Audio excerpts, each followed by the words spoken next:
On parle énormément de la perte de sens au travail aujourd'hui. On dit qu'il faut donner du sens à ce qu'on fait. C'est absolument essentiel, on est d'accord là-dessus. Sauf que c'est pas suffisant.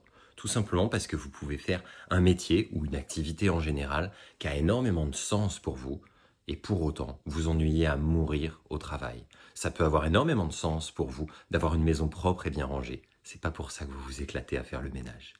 Donc, quand on travaille en bilan de compétences ou en accompagnement, on travaille beaucoup sur les valeurs pour justement dire que quand on agit en accord avec nos valeurs, ça active nos leviers de motivation. Bien sûr, c'est très important de connaître ces valeurs, c'est très important de connaître ce qui est important pour nous, ce qui a du sens pour nous, ça donne la direction.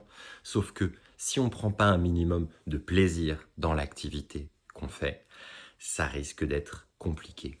Par exemple, ça aurait énormément de sens pour moi d'accompagner les gens à arrêter de fumer. Je veux dire, ce serait en accord avec une valeur importante pour moi, qui est la santé. Ce serait très utile, très important pour moi. Mais je ne prendrais pas de plaisir à faire ça.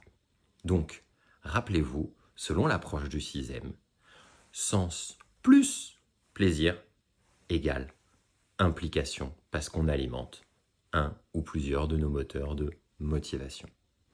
Et vous, est-ce que ça vous est déjà arrivé de rencontrer des gens qui étaient complètement en accord avec les valeurs de l'entreprise et qui pour autant étaient désengagés dans leur travail?